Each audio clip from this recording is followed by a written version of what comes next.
आज विभा की शादी की 28वीं एनिवर्सरी थी। उसका बेटा निखिल भी मुंबई से इसे सेलिब्रेट करने आया। उसे मुंबई में जॉब करते 2 साल हो गए। उसकी शादी नहीं हुई थी। विभा और राजीव की राय थी कि कोई ढंग की लड़की मिलेगी तो उसकी शादी कर देंगे। पिछले साल उन्होंने निखिल से 2 साल छोटी बेटी प्रिया की शादी की थी। उनका सोचना है कि शादी ब्याह सही समय पर कर देना चाहिए। प्रिया एमएससी कर रही थी, तभी एक अच्छा रिश्ता आया।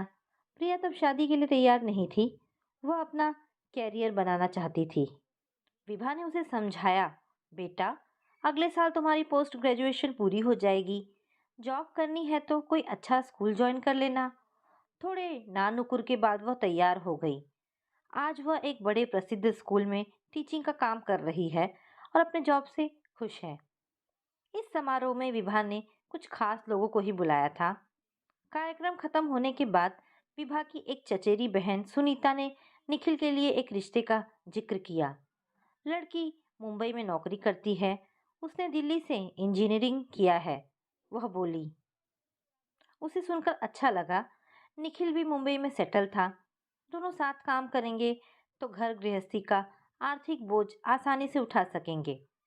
सुनीता ने लड़की की फोटो मोबाइल के जरिए दिखाया। लड़की देखने में बहुत सुंदर थी। समारोह के समाप्त होने के बाद विभा ने मौका देखकर एक दिन अपनी चचेरी बहन सुनीता से संपर्क किया। लड़की की मम्मी ही सब कुछ है। सुनकर उसे बहुत अफसोस हुआ।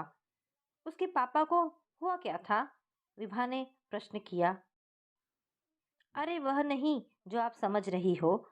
उसकी मम्मी तलाकशुदा है। यह बात सुनकर विभा को मायूसी हुई। उससे उभरी तो पूछा, सुनीता, तुम लड़की की मम्मी को कब से जानती हो? उससे तुम्हारा रिश्ता क्या है? दरअसल लड़की की माँ मेरे पड़ोस में रहती है। अच्छी जान पहचान है। काफी मिलनसार महिला है। यहीं एक प्राइवेट स्कूल में शिक्षिका है।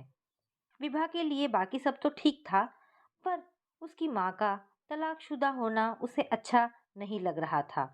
उसने अपने मन की बात सुनीता से कही। दीदी, जमाना बदल रहा है। नहीं निभा होगा तो हो गई होगी अलग। रोज रोज घुटकर जीने से अच्छा है अलग हो जाए। सुनीता ने जमीनी हकीकत से उसे अवगत कराया। तो भी क्या ऐसे परिवार से रिश्ता जुड़ना ठीक रहेगा? लोग तरह तरह की बातें करेंगे। उसने अपने मन की दुविधा रखी।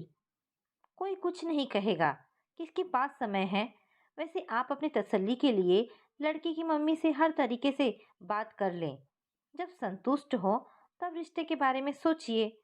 सिर्फ तलाक की वजह से रिश्ता ठुकराना मेरी समझ में उचित नहीं है। सुनीता ने दो टूक कहकर अपनी बात समाप्त कर दी। एक तरफ लड़की की पढ़ाई लिखाई, अच्छी नौकरी का लोभ था, तो दूसरी तरफ उसके परिवार को लेकर मन में तरह तरह की दुश्चिंतता। अतः विभा ने पति राजीव से इसका जिक्र किया। इस पर राजीव ने अपनी प्रतिक्रिया दी। देखो विभा, हर सिक्के के दो पहलू होते हैं। जरूरी नहीं कि जैसा तुम सोचती हो वैसा ही हो। तलाक लेने का मतलब यह नहीं कि उस महिला का चरित्र संदिग्ध हो गया। तमाम ऐसे पुरुष हैं जिनकी नजरों में औरतों की कोई अहमियत नहीं होती। वे अपनी तरह से जीना पसंद करते हैं। शराब पीना, पर स्त्री संबंध, मारना पीटना, ऐसी तमाम हरकतें हैं जो अपनी बीवी के साथ करते हैं। ज्यादातर महिलाएं इसे अपनी नियति मानकर स्वीकार कर लेती हैं। वहीं कुछ के लिए तलाक ही आखिरी रास्ता होता है। राजीव ने गलत नहीं कहा। इसका एहसास विभा को हो रहा था। उसने एक दिन लड़की की मम्मी को बुलाया। बातचीत से वह सुलझी हुई लगी। ना जाने क्यों विभा को उसका चेहरा जाना पहचाना सा लगा। हो सकता है दिल्ली में ही कहीं देखा हो। उन्होंने अपना नाम सुधा बताया। उसके पति के बारे में विभा ने जानना चाहा तो कहने लगी, वे एक व्यवसायी हैं। इससे ज्यादा मैं उनके बारे में कुछ भी बताना मुनासिब नहीं समझूंगी। वे रहते कहाँ हैं? आपका मायका कहाँ है? विभा ने फिर भी पूछ ही लिया। जी, मैं मेरठ की रहने वाली हूँ। मेरे एक्स पति भी वहीं रहते हैं। अब तो उसे पूरा भरोसा हो गया कि यह वही महिला है जिसके बारे में वह सोच रही थी। फिर भी तसल्ली के लिए उसने सोचा कि सब कुछ उसी से पूछना मुनासिब होगा। पर क्या अभी उचित होगा? उसे लगा नहीं। जब तक शादी के लिए सबकी राय एक नहीं बनती, तब तक सुधा के अतीत को कुरेदना उचित नहीं होगा। विभा ने दूसरी बात छेड़ी। क्या वे अपनी बेटी से मिलने आते हैं? विभा के इस सवाल पर सुधा किंचित भरे मन से बोली, नहीं। उसे आश्चर्य हुआ। कैसा पिता है जिसे अपनी बेटी से लगाव नहीं? चाय पीने के बाद विभा ने कहा, मुझे आपकी बेटी पसंद है। रही शादी की बात, तो मैं इसके बारे में अपने पति और बेटे से बात करूंगी। बिना उनकी रजामंदी के मैं कोई फैसला नहीं लेना चाहूंगी। सुधा खुश हो गई। उसके जाने के बाद विभा 30 वर्ष पुरानी उस घटना पर गौर करने लगी जो उसके सामने फिर से सजीव हो उठी। बात उन दिनों की थी जब वह मेरठ के एक मोहल्ले में बतौर किराएदार रहती थी। विभा की उम्र यही कोई 20 वर्ष की होगी। उसके हिसाब से सुधा भी इसी के आसपास थी। तब वह थी और उसकी शादी की बातचीत चल रही थी। एक रोज वह अपने घर के एक और लगे नल से पानी भर रही थी। तभी एक सुंदर सी महिला तेजी से निकलकर आंगन में आई। वह हड़बड़ाई हुई थी और उसने छत की सीढ़ियों का रास्ता पूछा। विभा ने एक नज़र उस पर डाली, फिर सीढ़ी की ओर इशारा किया। वह लगभग भागती हुई सीढ़ियों पर चढ़ी, फिर लापता हो गई। बाद में पता चला कि वह साथ वाले दूसरे मकान की छत पर उतरी, फिर नीचे जाने वाली सीढ़ियों के माध्यम से पिछवाड़े से निकलकर कहीं चली गई। उसके जाने के बाद उसकी चर्चा जोर पकड़ने लगी। जिन किराएदारों ने यह नज़ारा देखा, उनके लिए यह जिज्ञासा का विषय बन गया। फिर भी उसके बारे में जानने को उत्सुक थी। कौन है? कहाँ से आई? भागने की वजह क्या थी? दरअसल वे जिस मकान में रहते थे वह काफी बड़ा था। मकान के बीच में आंगन था। आंगन शेष किराएदारों के बीच का साझा रास्ता था, जिससे होकर वे सब बाहर या छत पर जाते थे। सबके घर का बरामदा आंगन में ही खुलता था, सिर्फ उस मकान को छोड़कर जिसका सिर्फ एक दरवाजा आंगन से जुड़ा था, जिससे निकलकर वह महिला आंगन में आई। उस कमरे में रहने वाले एकमात्र किराएदार से उन सबका कोई संबंध ना था। वह मकान के सामने वाले हिस्से से आता जाता था, वहीं दूसरे किराएदार पीछे के रास्ते से। मकान के बाहर कुछ लोग शोर मचा रहे थे। विभा की माँ बाहर निकलकर मकान के सामने वाले मेन हिस्से की ओर गई। वहां मोहल्ले के काफी लोग जमा थे। मोहल्ले के कुछ दबंग किस्म के लोग मकान मालिक को गालियां दे रहे थे। वे मकान में रहने वाले किराएदार को बाहर निकालने का दबाव बना रहे थे। लोगों से पता चला कि एक आदमी भी उनके साथ खड़ा था, जो उस भागने वाली महिला का पति था। माँ आधे घंटे बाद आई, तब सारे वाकये से उन सबको परिचित कराया। कहने लगी, भागने वाले महिला का प्रेमी था यह किराएदार। वह महिला अपने प्रेमी से मिलने आई थी। इस बीच उसके पति को खबर लगी तो पीछा करते हुए यहाँ तक आ पहुंचा। अब विभा की समझ में सारा मांजरा आया। वह महिला वाकई सुंदर थी, जिसकी सुंदरता की चर्चा मोहल्ले में कुछ दिनों तक होती रही। उसके बाद बात आई गई हो गई। साल भर बाद उसकी शादी हो गई और उसने उस घटना को हमेशा के लिए भुला दिया। तो क्या यह वही महिला है? समय के साथ चेहरे पर बदलाव आ जाता है, इसीलिए यह कहना है कि सुधा ही वही महिला है थोड़ी जल्दबाजी होगी। तब कैसे पता चले कि वह सुधा महिला नहीं है? अगर सुधा वही महिला साबित हो गई, तब तो शादी का सवाल ही नहीं उठेगा। इस बीच निखिल ने खबर दी कि वह उस लड़की से मिला है। उसका नाम अदिति है। बातचीत से ठीक ठाक लगी। उसे जब मैंने बताया कि मेरी माँ तुम्हारी माँ को जानती है, तो वह खुश हो गई। हम दोनों ने ऑफिस से निकलने के बाद एक रेस्टोरेंट में कॉफी भी पी। अदिति बहुत सुंदर लड़की है। सुंदर शब्द ने उसे धर्म संकट में डाल दिया। निखिल ने अदिति से शादी की जिद की। तब वह क्या करेगी? तलाक तक तो ठीक था, पर जब बात चरित्र पर आएगी तब क्या होगा? उसे अपने आप पर अफसोस होने लगा कि क्यों इस मामले में जल्दबाजी दिखाई। ना निखिल को लड़की की फोटो और पता बतलाती, ना ही वह एकदम आगे बढ़ता।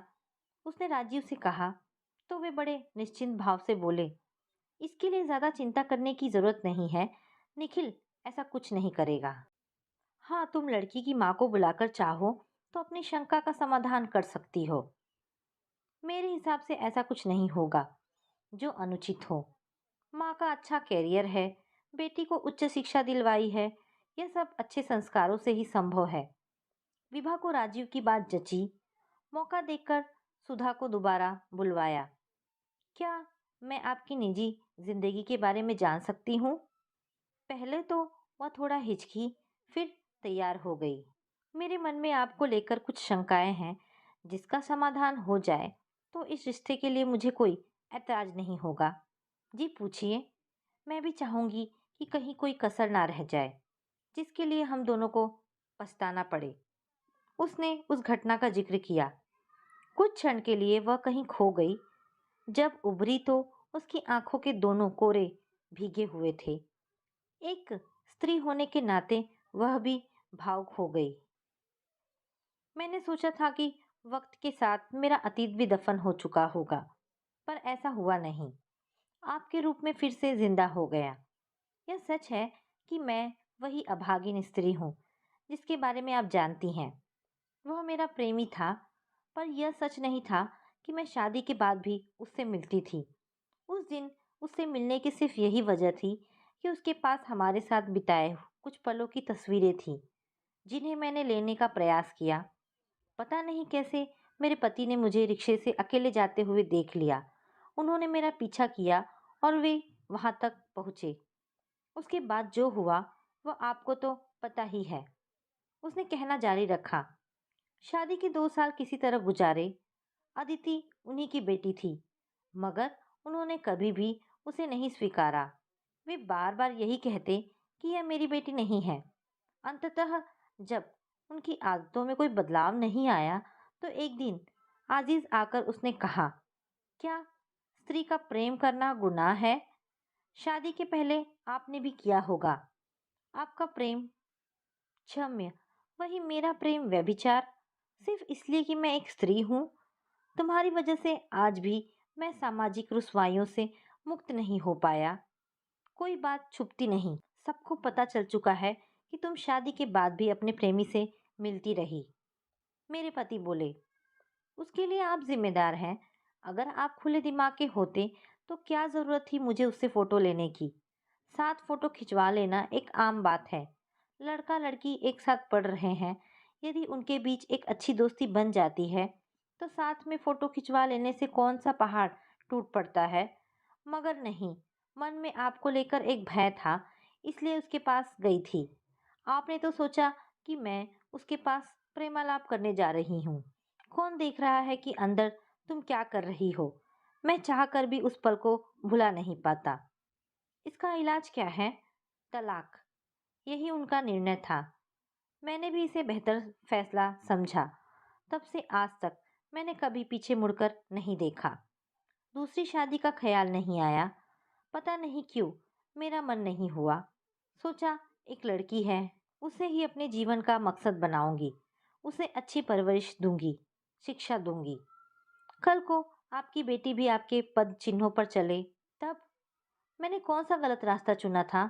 प्रेम किया जो किन्हीं कारणों से शादी में तब्दील ना हो सका। इसमें बुरा क्या है?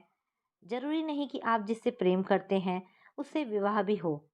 मेरी गलती यह थी कि अपने प्रेमी से संपर्क करके उससे अपना अतीत मांगा, जो मेरे पति के शक का कारण बना। इसमें मैं अपने पति को दोष नहीं दूंगी, बल्कि मुझ में आत्मविश्वास की कमी थी। ना जाती उसके पास, जो होता देखा जाता। कल यदि मेरे पति को मेरे प्रेमी से पता चलता कि मैं उससे प्रेम करती थी, तो मैं निडर होकर कहती, हाँ करती थी।